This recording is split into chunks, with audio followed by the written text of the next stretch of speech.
Hello everyone, hope आप सब बहुत अच्छे हैं। तो आज का हमारा टॉपिक है साढ़े साथी सैटर्न्स साढ़े साथी सैटर्न 7.5 इयर्स ऑफ फेज। तो ये जो वीडियो है ये आपके पास रील के जरिए आएगा या फिर शॉर्ट्स के जरिए आएगा। मैं इस वीडियो का जो एक्सटेंडेड वर्जन होगा उसका लिंक डिस्क्रिप्शन में, कमेंट सेक्शन पे और स्टोरी पे डाल दूंगी, तो आप अगर चाहते हो वो यूट्यूब चैनल में जाके चेक कर सकते हो। अभी मैं टॉपिक पे आती हूँ। साढ़े साथी के लिए मतलब उसके लिए बातें करना itself a blessing, I would say, क्योंकि साढ़े साथी को मैं झेल रही हूँ। I am actually going through under साढ़े साथी। सो मैं जो भी बताऊंगी ये एक एस्ट्रोलॉजर के पर्सपेक्टिव से मैं नहीं बताऊंगी। मैं एक विक्टिम, मैं बोलूँ विक्टिम तो नहीं बोलूंगी, क्योंकि ये विक्टिम वाली कोई चीज नहीं है। This is something which has transformed my life and my entire thought process। मैं जैसे चीजों को देखती थी बिफोर साढ़े साथी, अभी जैसे देखती हूँ वो completely ट्रांसफॉर्म हो चुका है। मैं आपको बताती हूँ कैसे। तो साढ़े साथी जब जिंदगी में पहले किसी इंसान के आते हैं, पहले तो बता दें कि बेसिक क्या होता है। आप सबने जो एस्ट्रोलॉजी के वीडियोस देखते हैं या फिर सुनते हैं, दे मस्ट हैव नो कि साढ़े साथी मतलब सैटर्न का 7.5 इयर्स ऑफ एक फेज चलता है। तो सैटर्न जब आपके चंद्रमा के 12th हाउस में आते हैं तब साढ़े साथी स्टार्ट होता है और वो वहां पे 2.5 साल रहते हैं। उसके बाद चंद्र राशि में आते हैं, मतलब ट्रांजिटिंग ओवर द मून, उस पे भी वो सेकेंड फेज होता है, उस पे भी 2.5 साल रहते हैं। एंड द थर्ड फेज जहाँ पे second house from the moon, जहाँ पे सैटर्न का थर्ड फेज ऑफ साढ़े साथी चलता है। तो लेट्स टॉक अबाउट साढ़े साथी नाउ। साढ़े साथी का मेन जो लेसन है वो है कि जो चीज आपके लिए नहीं है उसको हटाना है, रिमूव करना है। Simply cleaning mechanism of Saturn. वो कुछ भी हो सकता है, आपके बुरे आदत भी हो सकते हैं, आपके लिए जो लोग सही नहीं है वो भी हो सकते हैं, और आप कोई भी पुराना कोई डिजीज से गुजर रहे हो जिसको आपने ध्यान नहीं दिया इयर्स आफ्टर इयर्स, वो भी, उसको भी रिमूव करना है आपकी जिंदगी से। सो कैसे करेंगे? सैटर्न का जो नेचर है उसका एक नेचर ये है कि जो भी मैं किसी इंसान को एक्सपीरियंस करवाऊंगा उसको हर्ष वे में करवाऊंगा, not in a simple way, क्योंकि वही चीज याद रहती है जो हमने बहुत मेहनत से सीखा है, राइट? जो चीज आसानी से सीख जाता है और जो चीज आसानी से मिल जाता है उसका कदर कोई नहीं करता है। अगर हर्ष तरीके से ना सैटर्न आपको वो चीज सिखाता है तो आप कभी भी नहीं समझ पाओगे कि सैटर्न एक्चुअली क्यों कर रहा है ये चीज आपकी जिंदगी में। सो अभी मैं बात करूंगी फर्स्ट फेज के बारे में। जो मैंने देखा है कि ऑब्वियसली साढ़े साथी सबके लिए सेम नहीं होता है।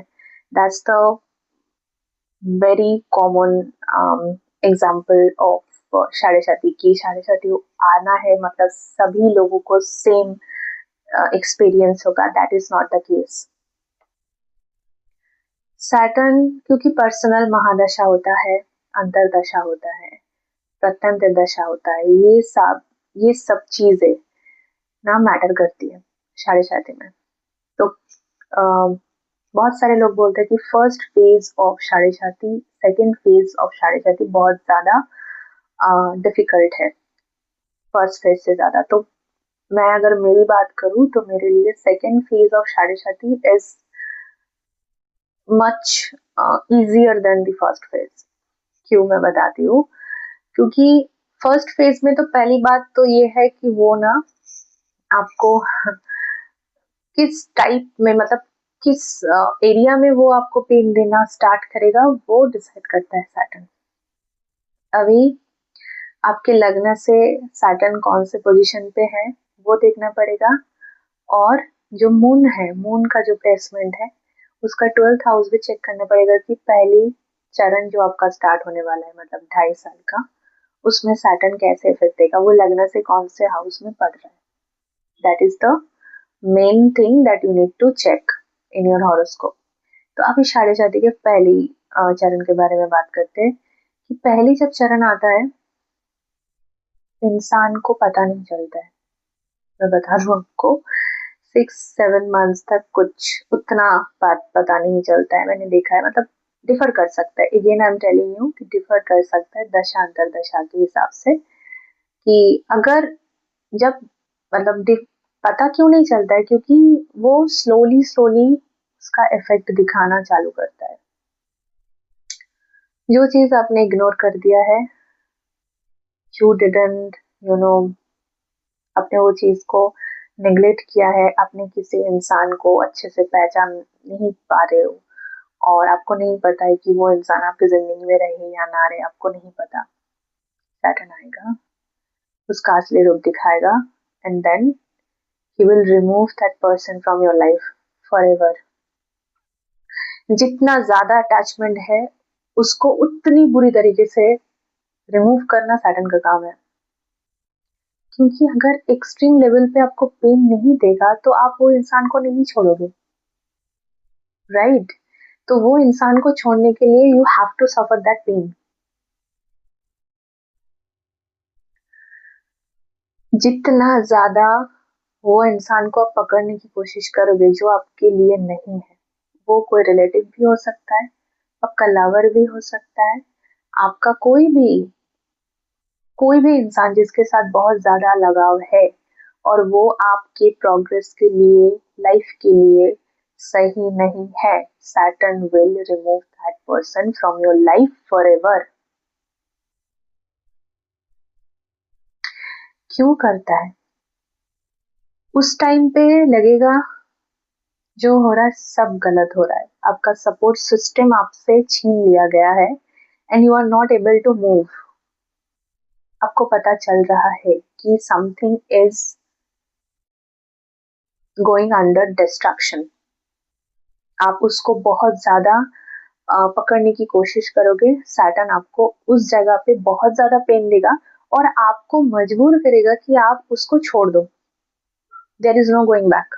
और वो ऐसे उस चीज को टूटेगा, मतलब उस चीज को तोड़ेगा कि आप उसकी तरफ आंख उठा के भी नहीं देखोगे। ऐसे सैटर्न आपको काम करवाएगा। आप जितनी जल्दी उसको एक्सेप्ट कर लोगे कि the person is not for me and the person will not be there with me in my entire life, उतना अच्छा है, पेन कम होगा। लेकिन आपने उस चीज को बहुत ज्यादा पकड़ के रख रहे हो, तो सैटर्न उतना ही बुरी तरीके से उसको आपसे डिटैच करवाएगा। ये साढ़े साथी में होता है। पहली बात यह है कि जो भी पुराना रिश्ता है, बहुत ज्यादा गहरा रिश्ता है, कोई भी है, वो फ्रेंड्स हो सकता है, वो फैमिली हो सकते है, कुछ भी हो सकता है, उसका असली रूप आपके सामने आपको दिखा देगा। आप ना सोच में पड़ जाओगे कि ऐसे कैसे हो सकता है। ऐसा ही होता है क्योंकि सैटर्न जो देखता है वो आपने इतने सालों से नहीं नोटिस किया है, और जो इंसान नहीं नोटिस किया है उसको सैटर्न दिखा देता है कि this is your fault and this is the person who is not you know B with you for ever, so I am removing them. Number 1, support system को वो छीन लेता है। नंबर 2, अगर आपका करियर में आप एक जगह पे हो and you are not belong to that person, sorry, you are not belong to that particular profession, आपका करियर रिडायरेक्शन में जाएगा ही जाएगा। वो फर्स्ट फेज में भी हो सकता है, वो सेकेंड फेज में भी हो सकता है, as per the mahadasha, antardasha and pratyantardasha and other planetary transit.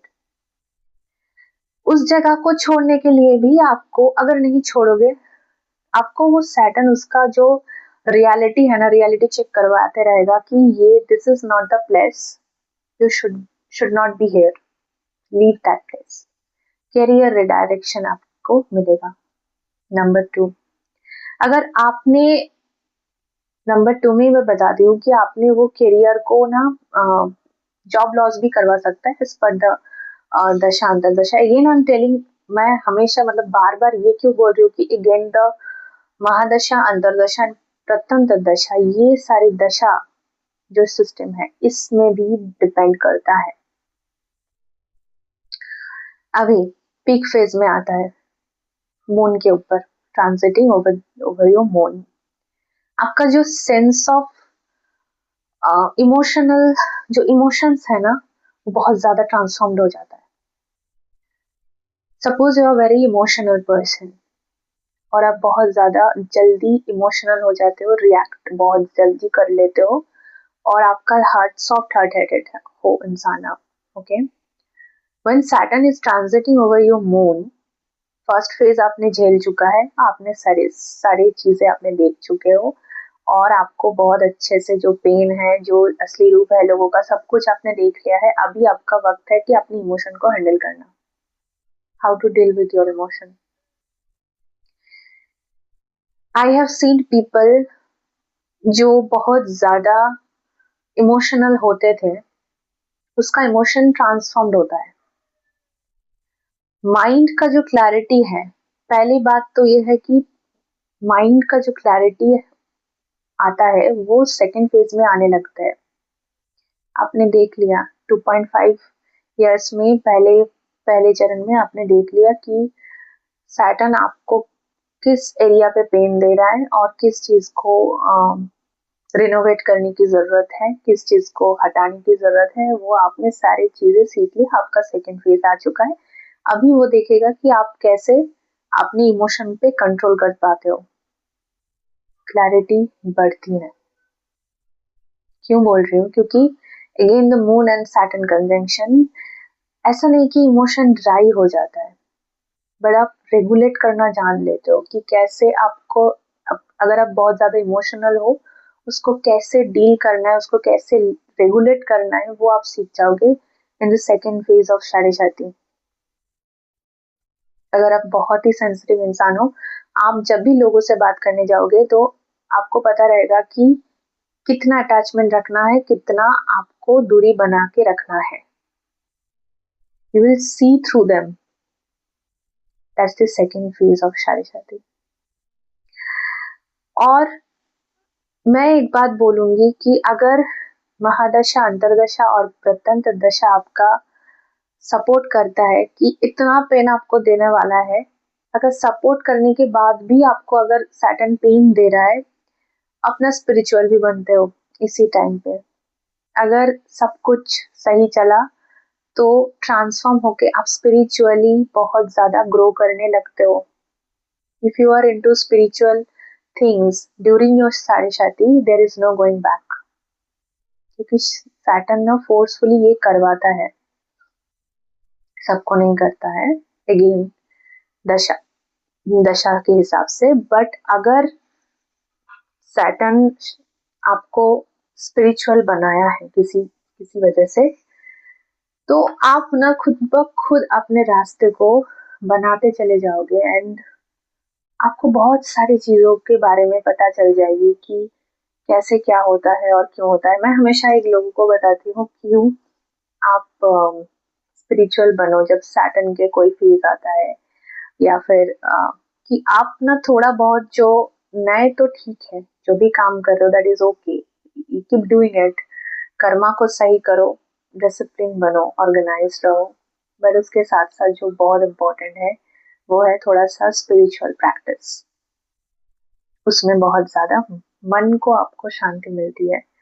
The more you do the chanting, मतलब जितना मंत्र जब आप करोगे ना, उतना ही आपका जो जो माइंड का जो अलाइनमेंट है वो सही होगा, तब माइंड आपका अलाइन होते चला जाएगा। ऐसा नहीं कि सब लोग मेडिटेशन कर पाते हैं, क्योंकि मैं भी नहीं कर पाती हूँ कभी कभार। जब मेडिटेशन करने बैठती हूँ तो दिमाग के सारे थॉट्स आने लगते हैं, so that is very difficult. अपने मन को शांत करके एक जगह पे लाके और उसको मेडिटेशन पे फोकस करना, this is very difficult thing,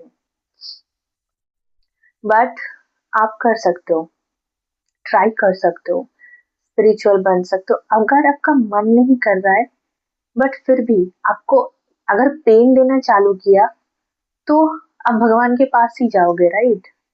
उनके पास जाके पूछोगे कि क्यों आप नहीं दे रहे हो। तो ऐसे करके आप स्पिरिचुअल बन सकते हो उस टाइम पे। This is the second. और अगर मैं थर्ड फेज की बात करूं, तो थर्ड फेज में क्या होता है कि सैटर्न रिवॉर्ड देता है। मतलब ये जो आपने first phase and second phase 5 years के जो लेसन आपने लर्न किया है, उसका रिवॉर्ड सैटर्न देने लगता है उस टाइम पे। ऑब्वियसली अगर आपने सही से सारे चीजें को सीख लिया है, so Saturn will give you that reward. और एक बात मैं बताऊंगी कि सैटर्न आपका जो हेल्थ इश्यूज है ना, उसको भी ट्रिगर करेगा। मतलब कोई आपका क्रॉनिक कंडीशन है बॉडी पे, तो वो क्रॉनिक कंडीशन को सैटर्न फिर से उस पे अगर आप अटेंशन नहीं दिया, तो वो चीज ना फ्लेयर अप हो सकती है, मतलब बढ़ सकती है। तो उस पे आपको अटेंशन देना पड़ेगा। कुछ भी हो सकता है, वो कोई भी डिजीज है जो अंडरलाइन आपका डिजीज है, उसको आपने नोटिस नहीं किया, उसको आपने ध्यान नहीं दिया, मेडिकल चेकअप नहीं किया, आपने ज्यादा स्ट्रेस लिया, और कुछ भी, कोई भी हो सकता है, कोई भी मेडिकल कंडीशन अगर इग्नोर्ड है, तो सैटर्न आपको उस पे फोकस करवाएगा। क्योंकि सैटर्न चाहता है कि आप सब सभी सेक्टर में आप बहुत ज्यादा यू नो माइंडफुल रहो। साढ़े साथी आना चाहिए लोगों को, क्योंकि और एक बात मैं बता दूं, आपने कुछ गलत किया है किसी के साथ बहुत पहले, और आपको नहीं पता है कि मैंने गलत कर दिया है, ईगो बहुत ज्यादा दिखा दिया है, किसी के साथ बुरी तरीके से बिहेव कर दिया है, तो शायद सैटर्न के साढ़े साथी आने के बाद आपको पता चलेगा कि आपने किसी के साथ कुछ बुरा किया है, क्योंकि उसका भी हिसाब था जो आपको साढ़े साथी के टाइम पे चुकाना पड़ेगा। तो ये थी मेरी ओवरऑल साढ़े साथी का एक्सपीरियंस, जो मुझे लगा कि लोग बहुत ज्यादा डर जाते हैं। मैं बोलूंगी कि प्लीज डोंट गेट स्केयर्ड, क्योंकि नेविगेट करना बहुत इम्पोर्टेंट है साढ़े साथी को। और मन को शांत रखना, क्योंकि एंजाइटी बहुत ज्यादा सारी जगह पे जब जब भी अनईजी फील होने लगता है, तो इंसान बहुत ज्यादा अनकंफर्टेबल हो जाता है। That has to be reduced.